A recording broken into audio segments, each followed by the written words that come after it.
नमस्कार दोस्तों, the study zone में आप सभी का स्वागत है। आज हम देखने वाले हैं अंतर्राष्ट्रीय संगठन। ये टॉपिक सभी प्रकार के एग्जाम के लिए बहुत ही महत्वपूर्ण है। कुछ नया और अलग सीखने के लिए इस वीडियो को अंत तक जरूर देखें। तो ज्यादा समय ना लेते हुए चलिए वीडियो स्टार्ट करते हैं। सबसे पहले संयुक्त राष्ट्र की बात करते हैं। ऐसा क्या हो गया था कि पूरी दुनिया को एक साथ आकर यह तय करना पड़ा कि हमें एक संयुक्त राष्ट्र चाहिए? इसका मूल उद्देश्य क्या था? देखिए, अगर हम इतिहास पर नजर डालें तो संयुक्त राष्ट्र की स्थापना का सबसे बड़ा उद्देश्य अंतर्राष्ट्रीय शांति और सुरक्षा को बनाए रखना है। अच्छा। दुनिया ने विनाशकारी युद्ध देखे थे और उन युद्धों के बाद ये महसूस किया गया कि हमें एक ऐसा मंच चाहिए जो देशों को आपस में लड़ने से रोके। तो मतलब मुख्य काम युद्ध रोकना था। जी बिल्कुल। इसके तहत जो भी गतिविधियां अंतर्राष्ट्रीय शांति के लिए खतरा है, उन्हें रोकना इसका मुख्य काम है। और अगर दो देशों के बीच किसी बात को लेकर विवाद हो जाता है तो उसे युद्ध की बजाय शांतिपूर्वक ढंग से सुलझाना भी इसी की जिम्मेदारी है। समझ गया। यानी इसका सीधा सा काम है शांति बनाए रखना, झगड़ों को बातचीत से सुलझाना ताकि युद्ध जैसी स्थिति दोबारा ना बने। तो मैम, आधिकारिक तौर पर इस संगठन ने अपना काम कब शुरू किया? संयुक्त राष्ट्र की स्थापना आधिकारिक तौर पर 24 अक्टूबर 1945 को हुई थी। 24 अक्टूबर 1945। हाँ, ये तारीख बहुत महत्वपूर्ण है क्योंकि इसी दिन संयुक्त राष्ट्र का चार्टर, जो कि एक तरह से इस संगठन का संविधान है, लागू हुआ था। ये तारीख तो हम सभी को बिल्कुल कंठस्थ कर लेनी चाहिए। बिल्कुल। जब हम 1945 की बात करते हैं तो उस समय सदस्य देशों की संख्या काफी कम थी, लेकिन आज के समय में वर्तमान में इसमें कुल 193 सदस्य राष्ट्र शामिल हैं। 193 देश? जी, ये आंकड़ा अपने आप में बहुत विशाल है। और क्या आपको पता है कि ये जो 193वां सदस्य है, ये कौन सा देश है? 193वां सदस्य, ये तो आप भी बताइए मैम। वर्ष 2011 में एक नया देश बना था, दक्षिण सूडान। अच्छा, साउदर्न सूडान। हाँ, दक्षिण सूडान। और अपनी स्वतंत्रता के तुरंत बाद 2011 में ही ये संयुक्त राष्ट्र का 193वां सदस्य बन गया था। अब क्योंकि हम भारत के नागरिक हैं, तो ये जानना बहुत जरूरी हो जाता है कि इस पूरे सफर में भारत की क्या भूमिका रही है। क्या भारत बाद में जाकर इसका हिस्सा बना है? आप ये हम सभी के लिए बहुत ही गर्व की बात है। भारत ने संगठन के बनने का इंतजार नहीं किया, बल्कि भारत इसके संस्थापक सदस्यों में से एक है। संस्थापक सदस्य मतलब फाउंडिंग मेंबर? बिल्कुल। इसका मतलब है कि जब इस संगठन की रूपरेखा तैयार हो रही थी, तब भारत वहां मौजूद था। 26 जून 1945 को भारत ने अन्य 50 देशों के साथ संयुक्त राष्ट्र के चार्टर पर हस्ताक्षर किए थे। एक मिनट, 26 जून 1945, लेकिन भारत तो 1947 में आजाद हुआ था। मतलब आजादी से पहले ही हमने हस्ताक्षर कर दिए थे? बिल्कुल सही पकड़ा आपने। ब्रिटिश शासन के अधीन होते हुए भी भारत को एक अलग इकाई के रूप में वहां प्रतिनिधित्व मिला था। ये बहुत दिलचस्प है। 26 जून को चार्टर पर हस्ताक्षर हुए और फिर जब संसदों द्वारा उसकी पुष्टि की जाने लगी तो 30 अक्टूबर 1945 को भारत आधिकारिक रूप से संयुक्त राष्ट्र में शामिल हो गया। तो भारत की सदस्यता की तारीख 30 अक्टूबर 1945 मानी जाती है? जी हाँ। बहुत ही स्पष्ट है। अच्छा मैम, अगर हम इस संगठन के भौतिक ढांचे की बात करें तो इसका मुख्यालय कहाँ है और क्या इसका कोई अपना ध्वज या झंडा भी है? हाँ, बिल्कुल है। संयुक्त राष्ट्र का मुख्यालय अमेरिका के न्यूयॉर्क शहर में स्थित है और अगर और भी गहराई में जाएं तो ये न्यूयॉर्क के मैनहट्टन द्वीप पर एक बहुत ही विशाल इमारत में है। मैनहट्टन द्वीप? हाँ। और जहां तक इसके ध्वज की बात है तो संयुक्त राष्ट्र का ध्वज हल्के नीले रंग का है। इस हल्के नीले बैकग्राउंड पर बिल्कुल बीच में सफेद रंग से संयुक्त राष्ट्र का प्रतीक चिन्ह बना हुआ है। ये सफेद प्रतीक चिन्ह कैसा दिखता है? इसमें क्या क्या शामिल है? इस प्रतीक में 2 जैतून की शाखाएं हैं, जिन्हें ऑलिव ब्रांचेस कहते हैं, जो नीचे से जुड़ी हुई है और ऊपर की ओर खुली हुई है। और उन दोनों शाखाओं के बिल्कुल बीच में विश्व का मानचित्र यानी दुनिया का नक्शा बना हुआ है। जैतून की शाखाएं ही क्यों? इसके पीछे कोई खास वजह है क्या? बहुत बड़ी वजह है। प्राचीन काल से ही, विशेषकर यूनानी संस्कृति में, जैतून की शाखाओं को शांति का प्रतीक माना जाता है। अच्छा, शांति का प्रतीक। जी, तो ये ध्वज पूरी दुनिया को ये संदेश देता है कि यूएन का काम पूरी दुनिया को शांति के घेरे में सुरक्षित रखना है। हल्का नीला ध्वज, सफेद प्रतीक और शांति दर्शाती जैतून की शाखाएं, बहुत ही सुंदर डिजाइन है। अब एक व्यावहारिक सवाल मेरे दिमाग में आता है। जब 193 देश एक ही जगह पर काम करते हैं, तो वो आपस में बात कैसे करते हैं? हर देश की अपनी अलग भाषा है, तो यूएन का कामकाज किस भाषा में होता है? ये एक बहुत ही शानदार सवाल है। संयुक्त राष्ट्र की संचालन भाषाएं, यानी जिनमें दिन प्रतिदिन का मुख्य कामकाज और कम्युनिकेशन होता है, वे केवल 2 है, अंग्रेजी और फ्रांसीसी। केवल 2 संचालन भाषाएं?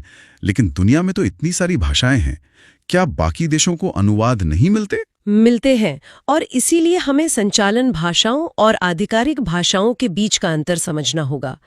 काम भले ही मुख्य रूप से अंग्रेजी और फ्रेंच में होता हो, लेकिन कुल मिलाकर 6 भाषाओं को संयुक्त राष्ट्र में आधिकारिक मान्यता प्राप्त है। अच्छा, 6 आधिकारिक भाषाएं हैं, वो कौन कौन सी हैं? ये 6 भाषाएं हैं अंग्रेजी, फ्रांसीसी, रूसी, चीनी, अरबी और स्पेनिश। बैठकों में इन 6 भाषाओं में एक साथ अनुवाद की सुविधा उपलब्ध होती है। यानी अगर कोई चीनी प्रतिनिधि बोल रहा है, तो स्पेनिश प्रतिनिधि को वो बात तुरंत अनुवाद होकर सुनाई देगी। एकदम सही। और यहाँ भाषा के विषय पर मेरे पास हमारे टॉपिक का एक और बहुत ही शानदार एक्स्ट्रा फैक्ट है। जी बताइए। जब 1945 में स्थापना हुई थी, तब ये 6 भाषाएं स्वीकृत नहीं थी। शुरुआत में केवल 4 भाषाएं ही थीं, चीनी, अंग्रेजी, फ्रांसीसी और रूसी। तो स्पेनिश और अरबी बाद में आई? जी, विशेष रूप से अरबी भाषा को काफी बाद में, वर्ष 1973 में आधिकारिक भाषा के रूप में जोड़ा गया था। 1973 में अरबी भाषा को जोड़ा गया। ये एक अच्छा सवाल बन सकता है। क्या आगे भविष्य में और भी भाषाएं जुड़ने की संभावना है? बिल्कुल संभावना है। वर्तमान में कुछ नई भाषाओं का भी प्रस्ताव रखा गया है। भारत के नजरिए से ये जानना बहुत जरूरी है कि इन प्रस्तावित नई भाषाओं में बंगाली, हिंदी, पुर्तगाली और तुर्की भाषाएं शामिल हैं। अरे वाह! हाँ, हिंदी को आधिकारिक भाषा बनाने के लिए भारत सरकार लगातार कूटनीतिक प्रयास कर रही है। ये तो बहुत ही अच्छी जानकारी है कि हिंदी और बंगाली को भी प्रस्तावित किया गया है। चलिए मैम, अब भाषाओं से आगे बढ़ते हैं। इस पूरे संगठन का मुखिया कौन होता है? जैसे देश में प्रधानमंत्री होते हैं, वैसे यूएन का प्रमुख कौन है? संगठन के सबसे प्रमुख अधिकारी को महासचिव कहा जाता है। आप इन्हें दुनिया का सबसे बड़ा राजनयिक कह सकते हैं। संयुक्त राष्ट्र के प्रथम महासचिव बनने का गौरव नॉर्वे के त्रिग्वेली को प्राप्त हुआ था। त्रिग्वेली, नॉर्वे से? जी। और अगर हम आज के समय की बात करें तो अभी एंटोनियो गुटेरेस संयुक्त राष्ट्र के महासचिव हैं। वो पुर्तगाल के रहने वाले हैं और वहां के पूर्व प्रधानमंत्री भी रह चुके हैं। प्रथम त्रिग्वेली और वर्तमान एंटोनियो गुटेरेस, नाम और देश दोनों याद रखने होंगे। अब मुझे इस विशाल संगठन के अंदरूनी ढांचे को समझना है। इसके कौन-कौन से मुख्य अंग हैं? इस व्यवस्था को सुचारू रूप से चलाने के लिए संयुक्त राष्ट्र को 6 मुख्य अंगों में बांटा गया है। इनके नाम हैं: पहला महासभा, दूसरा सुरक्षा परिषद, तीसरा आर्थिक एवं सामाजिक परिषद, चौथा न्यास परिषद, 5वां अंतर्राष्ट्रीय न्यायालय और 6ठा सचिवालय। 6 मुख्य अंग। क्या ये सभी उसी न्यूयॉर्क वाले मुख्यालय में काम करते हैं? यहाँ पर एक बहुत बड़ा अपवाद है, जो एग्जाम्स का सबसे पसंदीदा सवाल होता है। अच्छा, वो क्या है? 6 में से 5 अंग तो न्यूयॉर्क स्थित मुख्यालय में ही है, लेकिन अंतर्राष्ट्रीय न्यायालय को छोड़कर। अंतर्राष्ट्रीय न्यायालय का मुख्यालय अमेरिका में नहीं, बल्कि यूरोप में नीदरलैंड के शहर द हेग में स्थित है। ये तो वाकई एक बहुत ही जरूरी पॉइंट है। अंतर्राष्ट्रीय न्यायालय द हेग में है। चलिए अब एक एक करके इन अंगों को समझते हैं। सबसे पहले महासभा की बात करते हैं। ये क्या है? महासभा को आप दुनिया की लघु संसद कह सकते हैं। इसमें संयुक्त राष्ट्र के सभी 193 सदस्य देशों के प्रतिनिधि शामिल होते हैं। यहाँ सभी को अपनी बात रखने का समान अधिकार है। तो इस लघु संसद का अध्यक्ष कौन होता है और वो कैसे चुना जाता है? महासभा अपना एक अध्यक्ष चुनती है, जो हर साल केवल 1 वर्ष के कार्यकाल के लिए चुना जाता है। अगर हम वर्तमान समय की बात करें तो महासभा के 79वें सत्र के अध्यक्ष कैमरून देश के फिलेमोन यांग हैं। फिलेमोन यांग 79वें अध्यक्ष। जी। और कार्यवाही में सहायता के लिए 21 उपाध्यक्षों का भी चुनाव किया जाता है, अलग अलग महाद्वीपों से। 1 साल का कार्यकाल, 1 अध्यक्ष और 21 उपाध्यक्ष। और इस महासभा में फैसले कैसे लिए जाते हैं? मतदान की प्रक्रिया अपनाई जाती है। सामान्य मुद्दों पर साधारण बहुमत, लेकिन जो बहुत ही महत्वपूर्ण निर्णय होते हैं उनके लिए 2/3 बहुमत की आवश्यकता होती है। महत्वपूर्ण निर्णयों से आपका क्या मतलब है? जैसे कि विश्व में शांति बनाए रखने से जुड़े सुझाव देना, किसी नए देश को सदस्यता देना या यूएन का पूरा बजट पारित करना, इन पर 2/3 देशों की सहमति अनिवार्य होती है। समझ गया, 2/3 बहुमत मतलब एक बड़ा समर्थन। अब महासभा के बाद जो दूसरा सबसे चर्चित अंग है, सुरक्षा परिषद, उसके बारे में बताइए। ये इतना शक्तिशाली क्यों माना जाता है? सुरक्षा परिषद असल में संयुक्त राष्ट्र का मुख्य कार्यकारी अंग है। अगर महासभा संसद है तो सुरक्षा परिषद वो कैबिनेट है जो कड़े फैसले लेती है। दुनिया भर में शांति और सुरक्षा बनाए रखना इसकी प्राथमिक जिम्मेदारी है। और इसी भारी जिम्मेदारी के कारण इसे दुनिया का पुलिसमैन भी कहा जाता है। दुनिया का पुलिसमैन, तो इस पुलिस की टीम में कितने सदस्य होते हैं? त्वरित फैसले लेने के लिए सुरक्षा परिषद में केवल 15 सदस्य होते हैं, लेकिन इसका स्ट्रक्चर समझना बहुत जरूरी है। इन 15 में से 5 देश स्थायी सदस्य होते हैं जिनके पास वीटो पावर होती है। ये 5 वीटो पावर वाले देश कौन से हैं? ये 5 देश हैं चीन, रूस, फ्रांस, यूके और यूएसए। बाकी बचे 10 सदस्य अस्थायी होते हैं जिन्हें महासभा द्वारा हर 2 वर्ष के लिए चुना जाता है। यानी 5 देश हमेशा के लिए बैठे हैं और 10 हर 2 साल में बदलते हैं। मैम, ये वीटो पावर आखिर क्या है? वीटो पावर को आप एक सुपर ब्रेक मान सकते हैं। वीटो का मतलब होता है मैं मना करती हूँ। नियम यह है कि किसी भी महत्वपूर्ण प्रस्ताव को पास करने के लिए 15 में से कम 9 सदस्यों की सहमति चाहिए, लेकिन उन 9 में वो 5 स्थायी सदस्य शामिल होने चाहिए। अच्छा, अगर इन 5 में से कोई एक देश भी वीटो का इस्तेमाल कर दे तो भले ही बाकी 14 देश पक्ष में हो, प्रस्ताव पास नहीं हो सकता। ये तो बहुत ही शक्तिशाली अधिकार हैं। बिल्कुल। क्या आप जानते हैं कि इस वीटो पावर का प्रयोग सबसे पहले किसने किया था? किसने किया था? वीटो का सबसे पहला प्रयोग अमेरिका ने वर्ष 1970 के दशक में किया था। अमेरिका ने सबसे पहले वीटो किया था। और सबसे ज्यादा बार किसने इस्तेमाल किया है? सबसे अधिक बार वीटो प्रयोग करने वाला देश रूस है। रूस ने इसका इस्तेमाल सबसे ज्यादा बार किया है। पहला अमेरिका और सबसे ज्यादा रूस। मैम, इसी से जुड़ा एक नाम मैं अक्सर सुनता हूं, संयुक्त राष्ट्र मानवाधिकार परिषद। क्या ये भी सुरक्षा परिषद के अधीन आती है? नहीं, छात्रों को अक्सर यहाँ कंफ्यूजन होता है। मानवाधिकार परिषद सुरक्षा परिषद का हिस्सा नहीं है। इसका गठन वर्ष 2006 में सीधे महासभा द्वारा किया गया था। इसका मुख्यालय कहाँ है? इसका मुख्यालय स्विट्जरलैंड के जिनेवा में स्थित है और वर्तमान में इसके अध्यक्ष सिद्धार्थो रेजा सूर्योदीपुरो हैं। जिनेवा में मुख्यालय और सिद्धार्थो रेजा सूर्योदीपुरो अध्यक्ष। जी, हमें भारत के परिप्रेक्ष्य में भी जानकारी होनी चाहिए। भारत के राष्ट्रीय मानवाधिकार आयोग के वर्तमान अध्यक्ष वी राम सुब्रमण्यन है। यह तथ्य भी आपको याद होना चाहिए। वी राम सुब्रमण्यन, राष्ट्रीय मानवाधिकार आयोग के अध्यक्ष। बहुत बढ़िया। अब हम तीसरे मुख्य अंग की तरफ बढ़ते हैं, आर्थिक एवं सामाजिक परिषद, जिसे इकोसॉक भी कहा जाता है। इसका काम क्या है? इससे आप विकास का इंजन कह सकते हैं। सुरक्षा परिषद का काम है युद्ध रोकना, लेकिन सच्ची शांति तब तक नहीं आ सकती जब तक गरीबी, भुखमरी और बीमारियां रहेंगी। आर्थिक एवं सामाजिक परिषद इन्हीं मुद्दों पर काम करती है। तो इस परिषद में कितने सदस्य होते हैं? इसमें कुल 54 सदस्य देश होते हैं और इनका कार्यकाल 3 वर्ष का होता है। 54 सदस्य और 3 साल का कार्यकाल। ये लोग बैठकें कब करते हैं? प्रत्येक वर्ष इसकी 2 मुख्य बैठकें होती हैं। पहली अप्रैल में न्यूयॉर्क में और दूसरी जुलाई में जिनेवा में। वर्तमान में इसके 80वें अध्यक्ष बॉब राय हैं। एक बात बताइए, दुनिया से गरीबी मिटाना, स्वास्थ्य सुविधाएं देना, ये काम सिर्फ 54 देश मिलकर कैसे कर सकते हैं? इकोसॉक खुद सारा काम नहीं करती, बल्कि ये एक छाते की तरह काम करती है जिसके नीचे दुनिया की कई बड़ी संस्थाएं काम करती हैं। विश्व बैंक, यूनिसेफ, ये सभी विशेष संस्थाएं अपना काम करती हैं, लेकिन उनके बीच समन्वय स्थापित करने का काम यही इकोसॉक करती है। मतलब WHO और विश्व बैंक जैसी संस्थाएं इसी के नीचे काम करती हैं। बहुत प्रभावशाली नेटवर्क है। अब आते हैं चौथे अंग पर, न्यास परिषद। यहाँ न्यास या ट्रस्ट का क्या मतलब है? न्यास परिषद का इतिहास बहुत दिलचस्प है। द्वितीय विश्व युद्ध के बाद कई ऐसे छोटे देश थे जो आजाद तो हो रहे थे, लेकिन अपना शासन खुद नहीं चला सकते थे। ऐसे में यूएन ने एक अभिभावक की भूमिका निभाई। तो एक केयरटेकर का काम किया? बिल्कुल। शुरुआत में ये भार ऑस्ट्रेलिया, न्यूजीलैंड, ब्रिटेन और अमेरिका को सौंपा गया था ताकि वो उन कमजोर क्षेत्रों का प्रबंधन कर सके जब तक कि वो खुद शासन चलाने लायक न हो जाएं। क्या ये न्यास परिषद आज भी काम कर रही है? नहीं, न्यास परिषद संयुक्त राष्ट्र का इकलौता ऐसा अंग है जो आज एक निष्क्रिय अंग बन चुका है। निष्क्रिय? हाँ। ऐसा क्यों? क्योंकि इसने अपना लक्ष्य 100% पूरा कर लिया।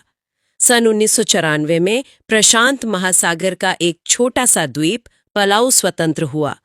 पलाऊ के स्वतंत्र होने के साथ ही न्यास परिषद के कार्य पूरी तरह से खत्म हो गए। 1994 में पलाऊ की स्वतंत्रता के साथ इसका काम खत्म हो गया।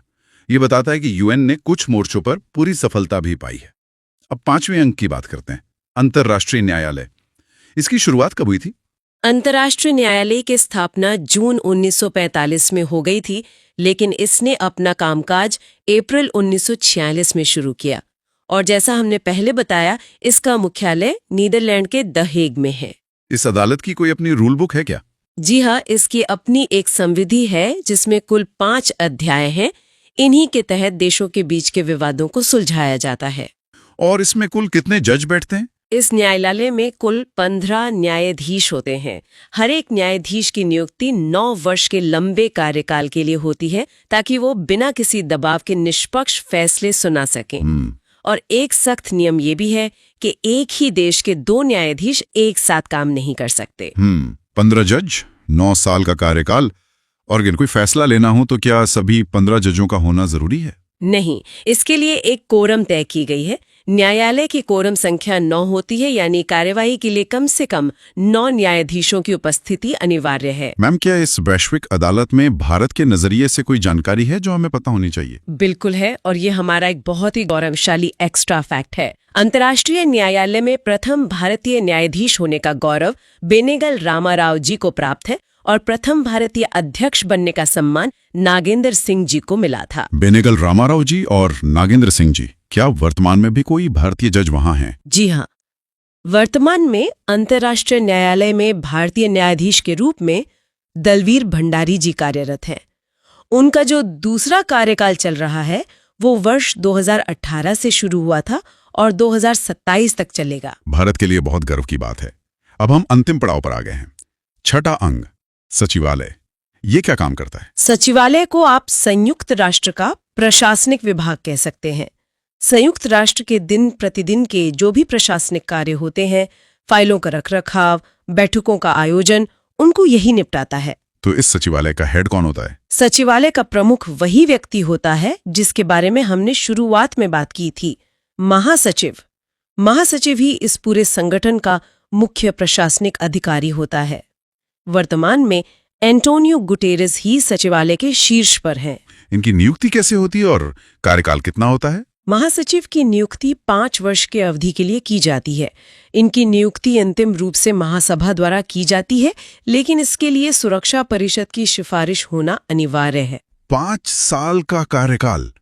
महासचिव का पद बहुत ही जिम्मेदारी और खतरों से भरा भी होता होगा। आपने बिल्कुल सही नब्ज पकड़ी है।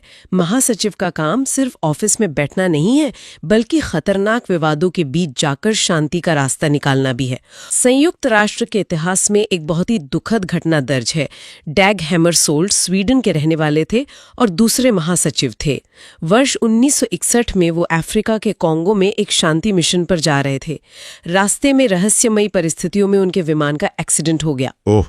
डैग हैमरसोल्ड संयुक्त राष्ट्र के इतिहास के इकलौते से महासचिव हैं जिनका निधन उनके कार्यकाल के दौरान एक हवाई दुर्घटना में हो गया था। ये तथ्य याद दिलाता है कि विश्व शांति की कितनी भारी कीमत चुकानी पड़ती है। अब संयुक्त राष्ट्र की कुछ विशेष एजेंसियों की बात करते हैं, क्योंकि मेरे सामने एक बहुत लंबी सूची रखी हुई है।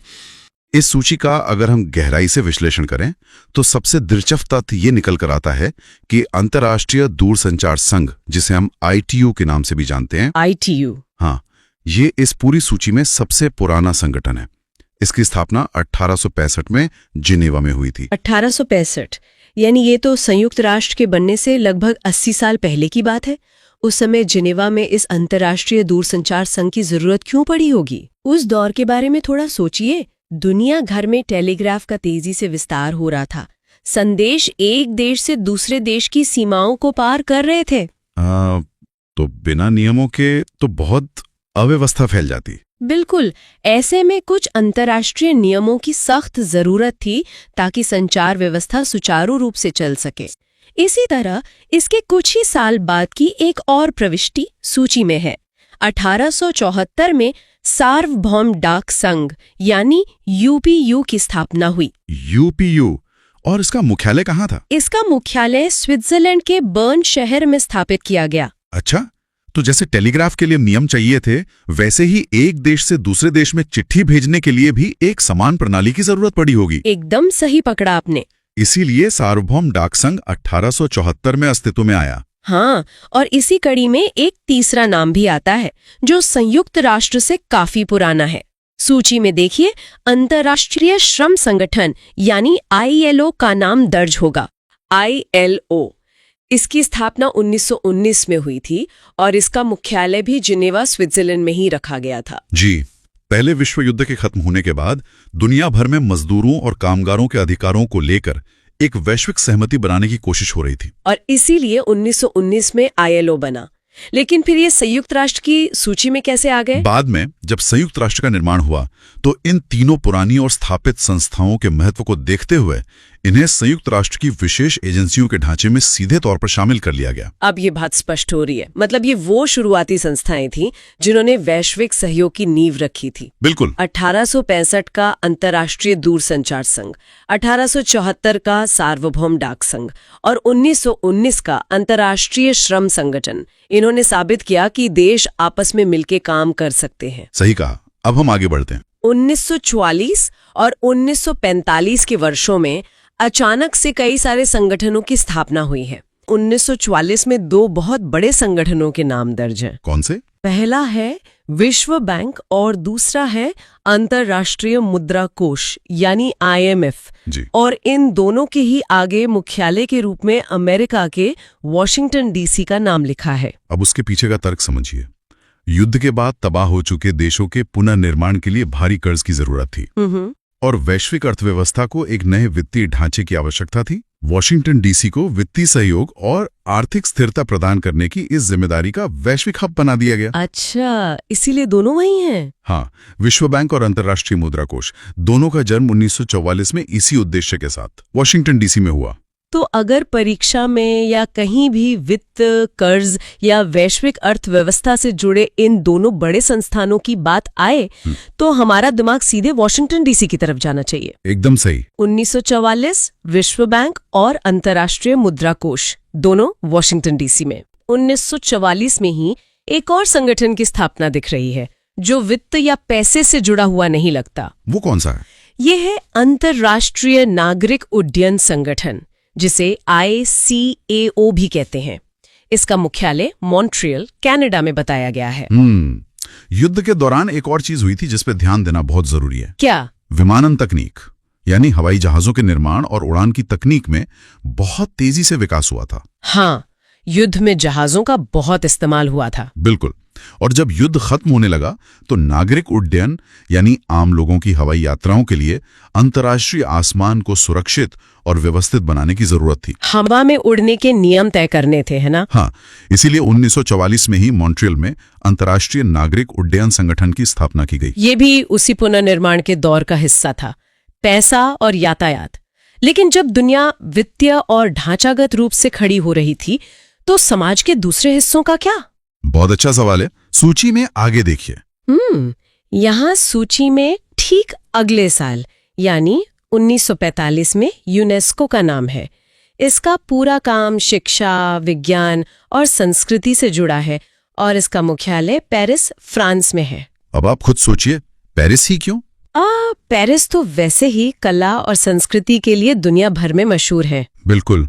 पेरिस को हमेशा से ही कला, संस्कृति, शिक्षा और बौद्धिक विमर्श का एक बहुत बड़ा ऐतिहासिक केंद्र माना जाता रहा है। तो ये जगह एकदम सटीक थी। हाँ, जब दुनिया को युद्ध के बाद सांस्कृतिक धरोहरों को बचाने और शिक्षा को बढ़ावा देने के लिए एक संस्था की जरूरत पड़ी तो 1945 में यूनेस्को के मुख्यालय के लिए पेरिस का चुनाव स्वाभाविक था। जब हम शहर की ऐतिहासिक पहचान को उस संगठन के मुख्य उद्देश्य के साथ जोड़ते हैं तो सूची को याद रखना सच में बहुत ही आसान हो जाता है। यही तो हमारा लक्ष्य है। वॉशिंगटन DC पैसे और अर्थव्यवस्था के लिए, मॉन्ट्रियल नागरिक उड्डयन के लिए और पेरिस शिक्षा और संस्कृति के लिए। ये तरीका वाकई काम कर रहा है। बहुत अच्छे। अब अगर मैं इस पूरी सूची पर एक सरसरी नजर डालूं तो एक शहर का नाम पन्नों पर बार बार आ रहा है। कौन सा शहर? वो शहर स्विट्जरलैंड का जेनेवा। हमने शुरुआत में भी देखा था कि 1865 का अंतर्राष्ट्रीय दूरसंचार संघ जेनेवा में है और 1919 का अंतर्राष्ट्रीय श्रम संगठन भी जेनेवा में ही है। हाँ, वो दोनों सबसे पुराने। लेकिन सूची में इसके अलावा भी जेनेवा के कई नाम भरे पड़े हैं। जेनेवा इस पूरी सूची का सबसे बड़ा केंद्र है। इस डेटा का अगर हम बारीकी से विश्लेषण करें तो एक बहुत ही महत्वपूर्ण अतिरिक्त तथ्य ये सामने आता है कि इस पूरी सूची में जेनेवा में सबसे ज्यादा एजेंसियों के मुख्यालय स्थित हैं। अच्छा, सबसे ज्यादा? जी। चलिए जेनेवा में स्थित बाकी एजेंसियों को एक साथ देखते हैं ताकि वे एक समूह के रूप में याद रहें। ठीक है, मैं सूची में जेनेवा वाले नाम ढूंढती हूँ। यहाँ 1948 में बना विश्व स्वास्थ्य संगठन यानी WHO है। इसका मुख्यालय जेनेवा में है। और स्वास्थ्य के बाद अगर हम पर्यावरण और मौसम की बात करें तो सूची में आगे 1950 में स्थापित विश्व मौसम विज्ञान संगठन यानी WMO का नाम है।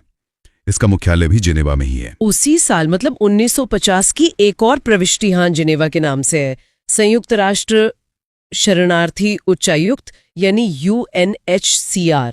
दुनिया भर में विस्थापित हुए लोगों की मदद करने वाली इतनी बड़ी संस्था भी जेनेवा में ही है। बिल्कुल। और इसके बाद अगर हम तकनीकी और बौद्धिक अधिकारों की बात करें तो 1967 में स्थापित विश्व बौद्धिक संपदा संगठन यानी WIPO का नाम सूची में आता है। WIPO? हाँ, इसका मुख्यालय भी जेनेवा में ही रखा गया है। और जेनेवा वाले इस बड़े से समूह में जो सबसे नया नाम मुझे दिख रहा है वो है विश्व व्यापार संगठन यानी WTO। इसकी स्थापना तो काफी बाद में 1995 में हुई है और इसका मुख्यालय भी जेनेवा में ही है। अब इस सूची में यूरोप के कुछ और शहर दिख रहे हैं। क्या हम इन बचे हुए संगठनों को भी किसी खास विषय या थीम के आधार पर छांट सकते हैं? हाँ बिल्कुल। सूची में यूरोप के दो बड़े शहर अपने खास विषयों के लिए बहुत स्पष्ट रूप से जाने जाते हैं, वियना और रोम। वियना और रोम। से पहले ऑस्ट्रिया के शहर वियना की बात करते हैं। अगर हम सूची में वियना में स्थित संगठनों के नाम और उनके काम को देखें तो एक बहुत ही साफ थीम उभर कर सामने आती है। क्या थीम है? वियना मुख्य रूप से परमाणु ऊर्जा और औद्योगिक विकास का केंद्र बनकर उभरा है। एक मिनट, मैं वियना वाले संगठनों को सूची में खोजती हूँ। हाँ, यहाँ सबसे पहला नाम है अंतर्राष्ट्रीय परमाणु ऊर्जा अभिकरण यानी IAEA। इसके आगे स्थापना वर्ष 1957 लिखा है और शहर है वियना। 1957 का वो दौर था जब दुनिया परमाणु ऊर्जा के शांतिपूर्ण उपयोग की दिशा में कदम बढ़ा रही थी। इसके लिए एक अंतर्राष्ट्रीय निगरानी और सहयोग संस्था की जरूरत थी और इसकी नींव वियना में रखी गई। जी। इसके बाद सूची में वियना के आगे एक और नाम है, संयुक्त राष्ट्र औद्योगिक विकास संगठन यानी UNIDO। इसकी स्थापना 1966 में हुई थी। बड़े पैमाने पर औद्योगिक विकास को वैश्विक स्तर पर बढ़ावा देने और तकनीकी मदद के लिए ये संगठन बना। और इसके बाद वियना के इसी समूह में एक बहुत ही महत्वपूर्ण नाम आता है जो परमाणु थीम को ही आगे बढ़ाता है। हाँ, यहाँ नीचे 1996 का एक संगठन है, व्यापक परमाणु परीक्षण प्रतिबंध संधि संगठन यानी CTPTO, जो दुनिया भर में परमाणु परीक्षणों को रोकने के लिए काम करता है। इसका मुख्यालय भी वियना में ही स्थापित किया गया है। तो वियना का पैटर्न बिल्कुल साफ है। 1957 का IAEA, 1966 का UNIDO और 1996 का CTBTO। जब भी परमाणु मामलों या भारी औद्योगिक विकास की बात आए तो ये समूह वियना की ओर इशारा करता है। ये तो बहुत ही तार्किक तरीके से याद हो गया। हाँ। अब आपने इटली के शहर रोम का भी जिक्र किया था। मैं सूची में रोम का नाम खोजती हूँ। देखिए, यहाँ मुझे रोम के आगे दो संगठन दिखाई दे रहे हैं। पहला है 1945 में स्थापित खाद्य व कृषि संगठन यानी FAO और दूसरा है 1977 में बना अंतर्राष्ट्रीय कृषि विकास कोष यानी IFAD। दोनों में ही कृषि शब्द आ रहा है। रोम पूरी तरह से कृषि और भोजन के विषय को समर्पित है। जब दुनिया को युद्ध के बाद भूखमरी से बचाना था और खेती के तरीके सुधारने थे, तब 1945 में खाद्य व कृषि संगठन की स्थापना की गई और उसका मुख्यालय रोम में बनाया गया। बिल्कुल। और बाद में विकासशील देशों में कृषि परियोजनाओं को वित्तीय मदद देने के लिए 1977 में अंतर्राष्ट्रीय कृषि विकास कोष भी रोम में ही स्थापित हुआ। तो रोम का पैटर्न है भोजन और कृषि, एकदम सही। वॉशिंगटन डीसी पैसे के लिए, पेरिस संस्कृति के लिए, जनेवा स्वास्थ्य, व्यापार और मौसम जैसे कई मुद्दों के लिए, वियना परमाणु और उद्योग के लिए, और रोम कृषि और भोजन के लिए। इस तरह से विषयों को शहरों के साथ जोड़कर देखने पर यह पूरी सूची जो पहले एक पहेली लग रही थी, अब काफी सुलझ गई है। अंतर्राष्ट्रीय समुद्री संगठन यानी IMO। इसकी स्थापना 1948 में हुई थी और इसका मुख्यालय लंदन, ब्रिटेन में लिखा हुआ है। रासायनिक हथियार निषेध संगठन यानी OPCW ये सूची के सबसे नए संगठनों में से एक है। इसकी स्थापना 1997 में हुई थी और इसका मुख्यालय नीदरलैंड के हेग शहर में है। हेग शहर अंतर्राष्ट्रीय न्याय, कानून और शांति संधियों का एक बहुत ही पुराना और जाना माना केंद्र रहा है। हाँ, अंतर्राष्ट्रीय न्यायालय भी तो वही है ना। सही कहा। इसलिए जब दुनिया ने रासायनिक हथियारों को पूरी तरह से खत्म करने जैसी एक बेहद गंभीर और कानूनी रूप से जटिल जिम्मेदारी उठाई, तो इस संगठन के लिए हेग से बेहतर कोई जगह नहीं हो सकती थी। अब विश्व के कुछ प्रमुख संगठन की बात करते हैं। विश्व व्यापार संगठन यानी WTO बहुत प्रमुख है। इसकी स्थापना 1 जनवरी 1995 को हुई थी। हाँ, जेनेवा में इसका मुख्यालय है। जी, जेनेवा में। और आज इसके 166 सदस्य हैं। हाल ही में कोमोरोस इसका 165वां और तिमोर लेस्ते 166वां सदस्य बना है। और इसकी जो अध्यक्ष हैं वो नाइजीरिया की डॉक्टर नागोजी ओकोंजो-इवेला हैं। पर मेरे मन में एक सवाल आ रहा था कि 1995 से पहले क्या था? व्यापार तो तब भी होता था ना? बहुत अच्छा सवाल है। WTO एकदम से शून्य से पैदा नहीं हुआ था। इससे पहले 1948 में बना एक समझौता था जिसे GATT कहते थे, general agreement on tariffs and trade. एकदम सही। समय के साथ व्यापार के नियम बहुत विकसित हुए। GATT सिर्फ एक समझौता था, लेकिन जब दुनिया में व्यापार की जटिलताएं बढ़ने लगी तो एक मजबूत संस्था की जरूरत पड़ी और इसी जरूरत ने WTO को जन्म दिया। मतलब GATT का ही बदला हुआ रूप है ये WTO। बिल्कुल, व्यापार के नियमों को समय के साथ ढालना पड़ता है। समझ गया। और व्यापार से जुड़ा एक और बहुत ही दिलचस्प संगठन है ब्रिक्स। दिलचस्प इसलिए क्योंकि 2001 में एक ब्रिटिश अर्थशास्त्री थे जिम ओ'नील। उन्होंने सिर्फ ब्रिक्स शब्द गाड़ा था। हाँ, वो बस एक विचार था उस समय। वही तो। और फिर 2009 में ब्राजील, रूस, भारत और चीन ने मिलकर सच में ऐसे एक वास्तविक संगठन बना दिया। मतलब एक अर्थशास्त्री का विचार हकीकत बन गया। पहला सम्मेलन भी रूस के येकेतेरिनबर्ग में हुआ। इसका क्रमिक विकास देखना बहुत दिलचस्प है। देखो, 2009 में ये 4 देश थे, लेकिन 2010 में इसमें दक्षिण अफ्रीका भी जुड़ गया। तभी ये ब्रिक्स से ब्रिक्स बन गया। हाँ, और इसके बाद जो सबसे बड़ा कदम था वो 2014 में उठाया गया। ब्राजील के फोर्टलेजा में 6ठा सम्मेलन हो रहा था। स्रोत के अनुसार वहीं पर विकास बैंक बना था ना? बिल्कुल। न्यू डेवलपमेंट बैंक, जिसे ब्रिक्स विकास बैंक भी कहते हैं, उसकी स्थापना हुई। ये एक बहुत बड़ा संदेश था कि ये देश अब अपनी वित्तीय संस्थाएं खुद खड़ी कर सकते हैं। ये तो सच में पुराने वित्तीय ढांचे को चुनौती देने वाली बात है। और ये संगठन लगातार आगे बढ़ रहा है। 17वां सम्मेलन 2025 में रियो डी जेनेरियो यानी ब्राजील में और 18वां सम्मेलन 2026 में भारत में आयोजित होगा। इससे पता चलता है कि ये संगठन कितनी तेजी से आगे बढ़ रहा है। लेकिन जहां व्यापार है वहां विवाद भी हैं और कभी-कभी ये विवाद मानवीय संकट में भी बदल जाते हैं। एकदम सही कहा आपने। और यहीं से हम अध्ययन के दूसरे हिस्से पर आते हैं, जो है मानवीय प्रयास और कानून।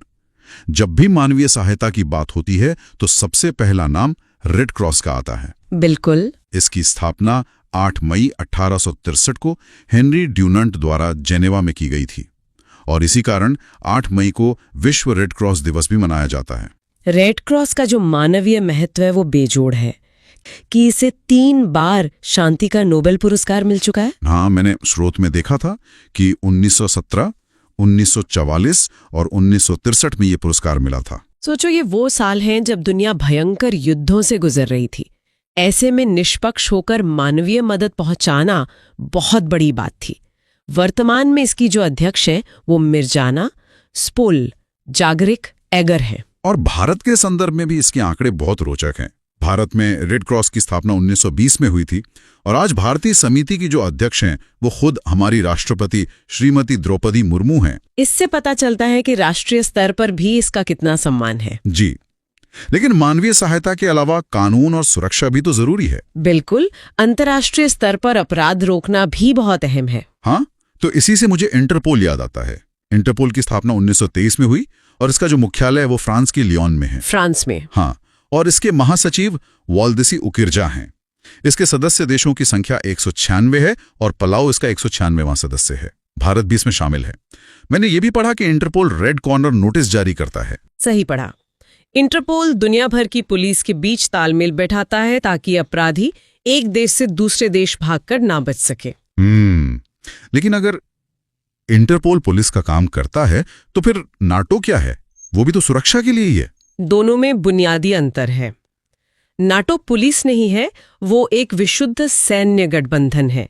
इसकी स्थापना 4 अप्रैल 1949 को हुई थी।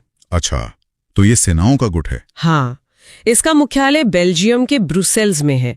इसके जो महासचिव हैं वो मार्क रूटे हैं, जो पहले डच प्रधानमंत्री थे। नाटो का सिद्धांत ही सामूहिक रक्षा का है। मतलब एक पर हमला तो सब पर हमला। बिल्कुल। और इसमें आज 32 सदस्य देश हैं। हाल ही में स्वीडन इसका 32वां सदस्य बना है। स्वीडन जैसे देश का जुड़ना दिखाता है कि सैन्य गठबंधनों की जरूरत आज भी कितनी ज्यादा है। हाँ, सुरक्षा की चिंताएं तो हमेशा रहती हैं। सही बात है। अब तक हमने वैश्विक संगठनों की बात की, अब थोड़ा क्षेत्रीय शक्ति और विशिष्ट मंचों की तरफ चलते हैं। इसमें सबसे प्रमुख यूरोपीय संघ नजर आता है। EU, जिसे हम कहते हैं। जी, EU। इसकी स्थापना 1993 में हुई और मुख्यालय ब्रुसेल्स में है। लेकिन जनवरी 2020 में ब्रिटेन इससे अलग हो गया था, जिसे ब्रेक्जिट कहते हैं। तो अब इसमें 27 सदस्य बचे हैं। यूरोपीय संघ की सबसे खास बात है इसका आर्थिक एकीकरण। जनवरी 2002 में इन्होंने यूरो मुद्रा की शुरुआत की। मतलब इतने सारे देशों की एक ही मुद्रा? हाँ, और आज ये मुद्रा 20 देशों में चलती है। क्रोएशिया इसका 20वां सदस्य बना है। और इन 20 देशों को मिलकर यूरोजोन कहा जाता है। ये तो सच में बहुत गहरा एकीकरण है। लेकिन अगर हम अपने क्षेत्र की बात करें तो हमारे यहाँ भी तो सार्क है, दक्षिण एशियाई क्षेत्रीय सहयोग संघ। जी, स्थापना 8 दिसंबर 1985 और मुख्यालय नेपाल के काठमांडू में। इसमें 8 सदस्य देश हैं, भारत, पाकिस्तान, बांग्लादेश, नेपाल, भूटान, श्रीलंका, मालदीव और अफगानिस्तान। इसका पहला सम्मेलन भी तो 1985 में ही ढाका में हुआ था। जी, और इसके बाद एक और समूह आता है जो बहुत खास है, G7। इसकी स्थापना 1975 में फ्रांस द्वारा की गई थी। इसके 7 सदस्य हैं, Canada, America, Britain, France, Germany, Japan और इटली। और ये समूह दुनिया की सबसे बड़ी अर्थव्यवस्थाओं का है। लेकिन एक समय था जब ये G8 हुआ करता था। हाँ, स्रोत में लिखा है कि 2014 में रूस के अलग होने से पहले ये G8 था। मतलब भू राजनीति कैसे संगठनों के आकार को बदल देती है, ये उसका जीता जागता उदाहरण है। बिल्कुल, ये संगठन राजनीति से अछूते नहीं है। और इनके जो सम्मेलन होते हैं वो भी बहुत बड़े स्तर पर होते हैं। जैसे 50वां सम्मेलन जून 2024 में इटली के अपुलिया के फसानो में हुआ। और 51वां सम्मेलन? स्रोत के अनुसार 51वां सम्मेलन जून 2025 में कनायनिस्किस इटली में होगा और 52वां सम्मेलन 2026 में फ्रांस में आयोजित किया जाएगा। अब G20 की बात करते हैं। बिल्कुल। इसकी स्थापना वर्ष 1999 में जर्मनी के बर्लिन में हुई थी। बिल्कुल सही। और ये 20 औद्योगिक और विकासशील देशों का संगठन है। मतलब इसमें 19 देश और पूरा यूरोपीय संघ शामिल है। तो जब हम इन 20 सदस्यों को देखते हैं तो लगता है कि दुनिया की लगभग पूरी आर्थिक ताकत यहीं मौजूद है ना? और दिलचस्प बात यह है कि इसका स्वरूप समय के साथ कैसे बदला है।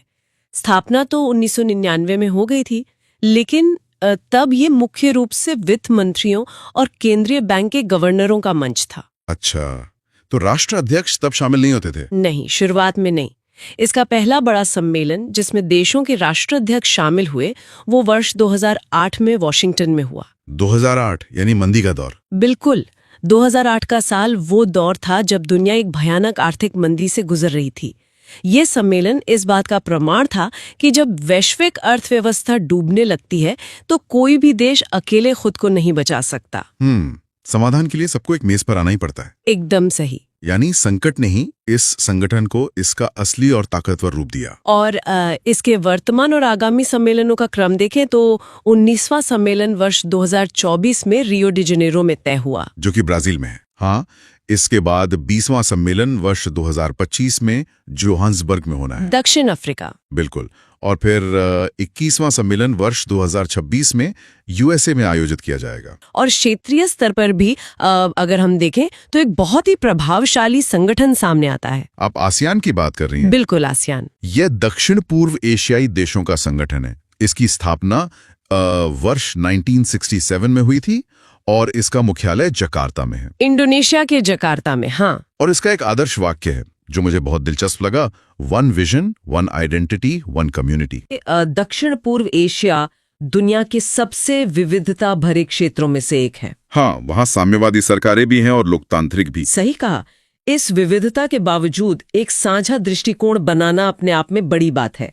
लेकिन आसियान के बारे में स्रोत से जुड़ा एक एक्स्ट्रा फैक्ट मैं यहाँ साझा करना चाहूंगी। हाँ, बिल्कुल, बताइए। वैसे तो इसके वर्तमान में 10 सदस्य हैं, लेकिन आसियान ने सैद्धांतिक रूप से तिमोर लेस्ते को अपने 11वें सदस्य के रूप में स्वीकार करने की सहमति दे दी है। अरे वाह, तिमोर लेस्ते 11वां सदस्य, ये तो काफी अहम बदलाव है। हाँ, ये बताता है कि संगठन स्थिरता और विकास को कितनी गंभीरता से लेता है। नए सदस्यों के जुड़ने से हमेशा संगठन मजबूत होता है। लेकिन जरूरी नहीं कि हर संगठन में हमेशा नए सदस्य जुड़ते ही रहें, कई बार रास्ते अलग भी होते हैं। आप ओपेक की तरफ इशारा कर रहे हैं? बिल्कुल। ऊर्जा क्षेत्र का संगठन ओपेक, इसकी स्थापना वर्ष 1960 में इराक के बगदाद में हुई की, लेकिन मुख्यालय ऑस्ट्रिया के वियना में है। 1 जनवरी 2024 को अफ्रीकी देश अंगोला ने ओपेक से अपनी सदस्यता वापस ले ली है। 1 जनवरी 2024 को? तो अब सदस्य कितने बचे? अंगोला के बाहर जाने के बाद अब ओपेक में केवल 12 सदस्य देश बचे हैं। सिर्फ 12? ये तो काफी बड़ा झटका रहा होगा। ओपेक हर देश के लिए तेल उत्पादन का कोटा तय करता है। अगर किसी देश को अपनी अर्थव्यवस्था के लिए ज्यादा तेल बेचना हो और संगठन उसे रोके तो ऐसे टकराव होते ही हैं। हाँ, राष्ट्रीय हित हमेशा ऊपर होते हैं, और ऐसा ही कुछ राजनीतिक टकराव हमें अरब लीग में भी देखने को मिलता है। बिल्कुल, अरब लीग। इसकी स्थापना 22 मार्च 1945 को मिस्र के काहिरा में हुई थी। द्वितीय विश्व युद्ध के बिल्कुल अंतिम चरण में मध्य पूर्व के देश अपनी स्वतंत्र पहचान बना रहे थे। लेकिन इनकी एकता भी हमेशा बरकरार नहीं रही। सीरिया को वर्ष 2011 में इस लीग से निलंबित कर दिया गया था। हाँ, 2011 का अरब स्प्रिंग का दौर। सही कहा। और सीरिया के निलंबन के बाद वर्तमान में अरब लीग में 22 सदस्य देश शामिल हैं। ये साबित करता है कि संगठनों को कभी-कभी कड़े कूटनीतिक फैसले लेने पड़ते हैं। और जब हम कूटनीति की बात कर ही रहे हैं, तो जब दुनिया वास्तव में 2 एकदम विपरीत ध्रुवों में बट रही थी, तब एक संगठन ने बिल्कुल अलग रास्ता चुना था। गुटनिरपेक्ष आंदोलन, जिसे हम नाम कहते हैं। इसका ऐतिहासिक संदर्भ समझना बहुत जरूरी है। बिल्कुल। द्वितीय विश्व युद्ध के बाद की स्थिति देखिए। दुनिया अमेरिका और सोवियत संघ के बीच शीत युद्ध में बट गई थी। बिल्कुल। एक तरफ पूंजीवादी तो दूसरी तरफ साम्यवादी, और दोनों महाशक्तियां छोटे देशों को अपने गुट में खींच रही थी। सही कहा। तो इस राजनीति और गुटबाजी से दूर रहना ही गुटनिरपेक्ष आंदोलन का मुख्य उद्देश्य था। और इसका पहला सम्मेलन वर्ष 1961 में बेलग्रेड में हुआ था। आज ये आंदोलन बहुत बड़ा हो चुका है। वर्तमान में इसके 120 देश सदस्य हैं, और मैंने एक दिलचस्प नियम भी पढ़ा था इसके बारे में। कौन सा नियम? इसमें जिस देश में सम्मेलन होता है, अच्छा, वही देश उसकी अध्यक्षता करता है। हाँ, इसका कोई स्थायी वीटो पावर वाला ढांचा नहीं है। यही समानता इसकी ताकत है। 120 देशों का समूह कोई छोटी ताकत नहीं होती। बिल्कुल नहीं। और जब ये ताकत अर्थव्यवस्था में लगती है, तो एशियाई विकास बैंक जैसे संगठन सामने आते हैं। इसकी स्थापना 19 दिसंबर 1966 को हुई थी, और मुख्यालय मनीला में है। मनीला में, जी। इसके वर्तमान अध्यक्ष मासातो कांडा हैं, जो 24 फरवरी 2025 से ये जिम्मेदारी संभाल रहे हैं। लेकिन जो आंकड़ा सबसे ज्यादा ध्यान खींचता है वो ये है कि स्थापना के समय इसके सदस्य मात्र 31 थे, और अब सदस्य संख्या 31 से बढ़कर 69 हो गई है। इसका 69वां सदस्य इजराइल है। इजराइल का शामिल होना ये स्पष्ट करता है कि अब विकास केवल महाद्वीपों की सीमाओं तक सीमित नहीं है। पूरी दुनिया की पूंजी एशिया की तरफ आ रही है। ये एक आर्थिक पुल है, और जोड़ने की इसी बात पर राष्ट्रमंडल का जिक्र करना भी जरूरी है। कॉमनवेल्थ। जी, ये 1931 में स्थापित हुआ था और मुख्यालय लंदन में है। और ये समझना जरूरी है कि ये ब्रिटिश साम्राज्य के पूर्व गुलाम देशों का संगठन है। आज इसमें 56 सदस्य देश हैं और भारतवर्ष 1949 में इसका सदस्य बना। उस समय ये फैसला बहुतों को हैरान कर सकता था कि एक नया स्वतंत्र देश वापस उसी क्लब में क्यों जा रहा है।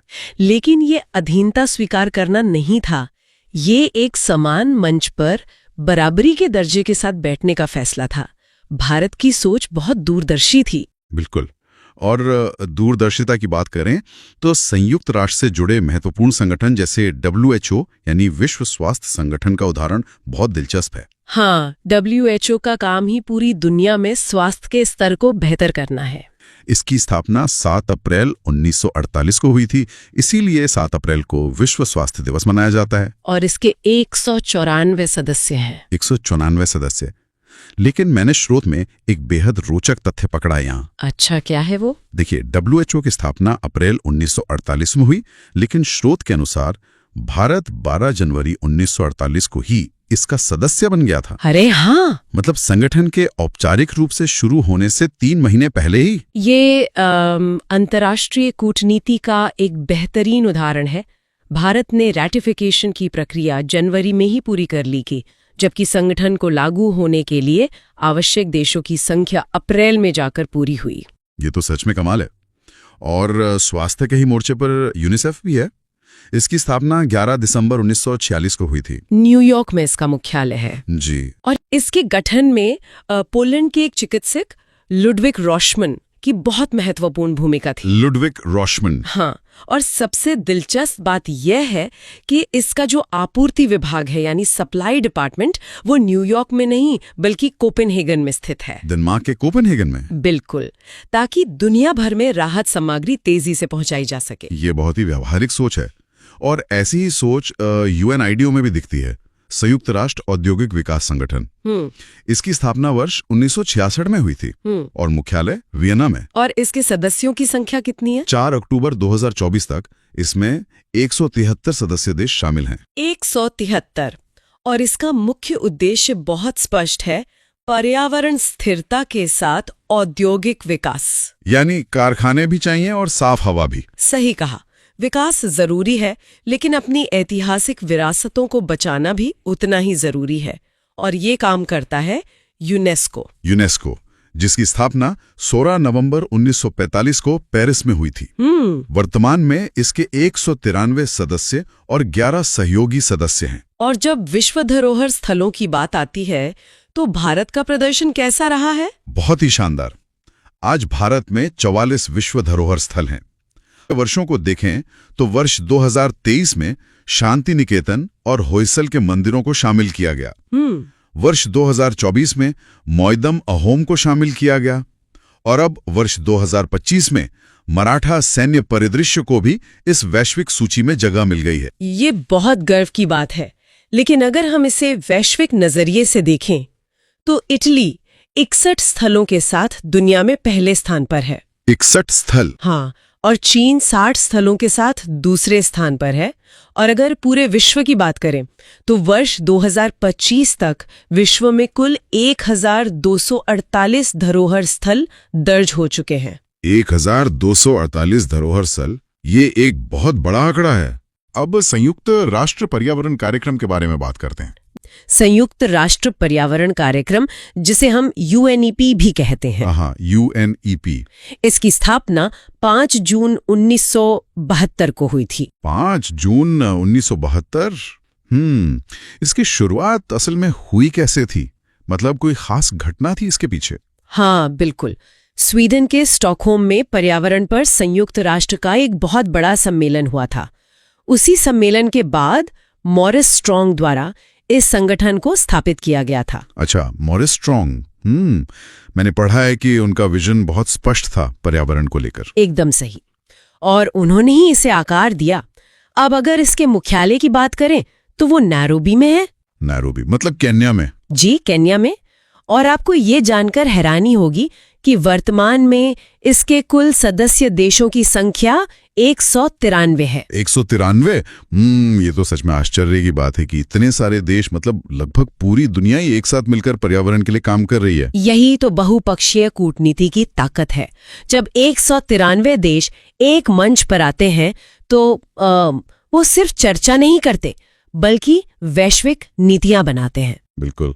और नैरोबी को चुनना भी शायद ग्लोबल साउथ को एक कूटनीतिक संदेश देने जैसा रहा होगा। आपने बिल्कुल सही पकड़ा। अब पर्यावरण से थोड़ा आगे बढ़ते हैं और भू राजनीति और सुरक्षा की बात करते हैं। शंघाई सहयोग संगठन के बारे में सुना है आपने? जी। शंघाई सहयोग संगठन यानी SCO, ये तो यूरेशियन क्षेत्र में बहुत ही प्रभावशाली माना जाता है। हाँ, ये एक स्थायी अंतर सरकारी अंतर्राष्ट्रीय संगठन है। इसका मुख्य काम यूरेशियन क्षेत्र में राजनैतिक, आर्थिक और सुरक्षा मामलों को संभालना है। इसका मुख्य उद्देश्य शांति और स्थिरता बनाए रखना है ना? बिल्कुल, शांति, सुरक्षा और स्थिरता बनाए रखना। इसके इतिहास के बारे में थोड़ा बताइए। इसकी स्थापना कब हुई थी? इसकी स्थापना 15 जून 2001 को हुई थी। 15 जून 2001? जी। लेकिन देखिए, कूटनीतिक प्रक्रियाएं तुरंत नहीं होती। इसके चार्टर पर हस्ताक्षर 2002 में हुए थे। अच्छा, 2002 में हस्ताक्षर हुए। और फिर अगले साल यानी 2003 में ये चार्टर पूरी तरह से लागू हो गया। समझ गया। और इसका मुख्यालय चीन में है ना? बीजिंग में?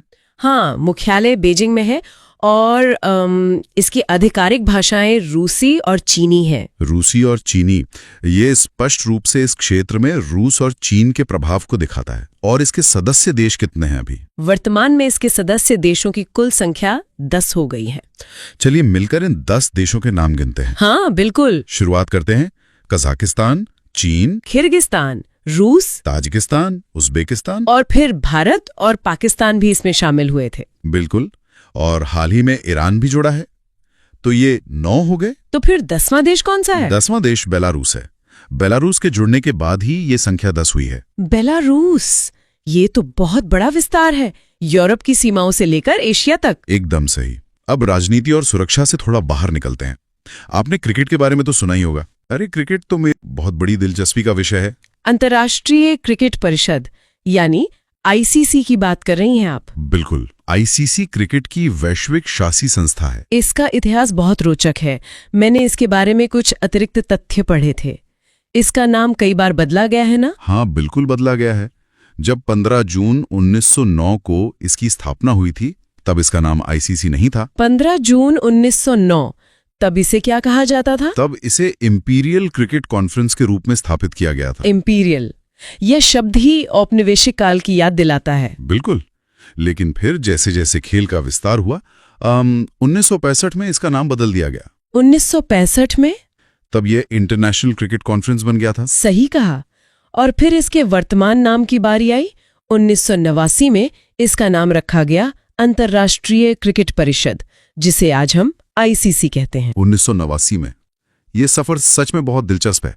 इंपीरियल से लेके एक अंतर्राष्ट्रीय परिषद तक। और इसका मुख्यालय आज दुबई में है, जो UAE में है। हाँ, दुबई। ये वाणिज्यिक और भौगोलिक नजरिए से बहुत सुलभ जगह है। और नेतृत्व की बात करें तो वर्तमान अध्यक्ष जय शाह है ना? जी बिल्कुल। और उन्होंने ये जिम्मेदारी 1 दिसंबर 2024 से संभाली है। 1 दिसंबर 2024। ये दर्शाता है कि क्रिकेट का शक्ति केंद्र अब पूरी तरह से दक्षिण एशिया में है। बिल्कुल सही। तो हमने पर्यावरण, सुरक्षा और खेल देख लिए। अब चलिए विश्व के कुछ अन्य प्रमुख संगठनों और उनके मुख्यालयों पर एक त्वरित चर्चा करते हैं, एक रैपिड फायर शैली में। ये बहुत बढ़िया रहेगा। आप संगठन का नाम बताइए और हम उनके मुख्यालयों को डिकोड करेंगे। ठीक है। यूरोपीय संसद। यूरोपियन संसद स्ट्रासबर्ग में है, जो फ्रांस में है। बिल्कुल। और अंतर्राष्ट्रीय परमाणु ऊर्जा एजेंसी यानी IAEA, यह वियना में है, ऑस्ट्रिया की राजधानी। बहुत अच्छे। अफ्रीकी एकता संगठन, जिसे वर्तमान में अफ्रीकी यूनियन कहा जाता है, ये इथियोपिया में है, अदिस अबाबा शहर में।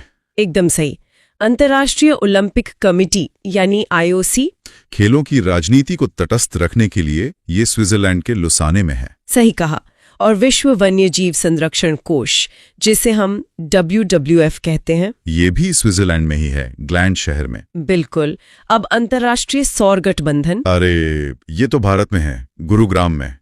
मेरे लिए बहुत गर्व की बात है कि भारत स्वच्छ ऊर्जा के क्षेत्र में इतना बड़ा वैश्विक नेतृत्व कर रहा है। ये सच में एक बड़ी उपलब्धि है। चलिए आगे बढ़ते हैं। इंडियन ओशन कमीशन यानी IOC, ये मॉरिशस में है, पोर्ट लुइस में।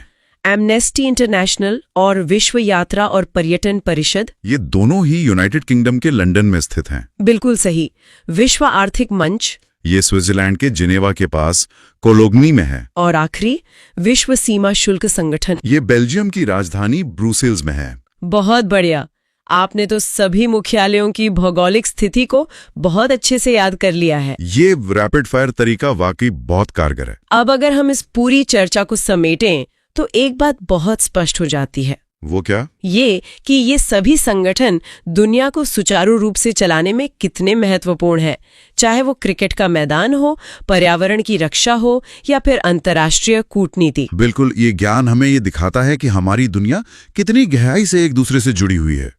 एक जगह लिया गया फैसला पूरी दुनिया को प्रभावित करता है। इसी अंतर संबंध को समझना ही हमारा मुख्य उद्देश्य था। तो आज हमने देखा विश्व के प्रमुख संगठन। उम्मीद है ये वीडियो आपको पसंद आया होगा। तो वीडियो को लाइक एंड शेयर करें और हमारे चैनल द स्टडी जोन को सब्सक्राइब करना ना भूलें।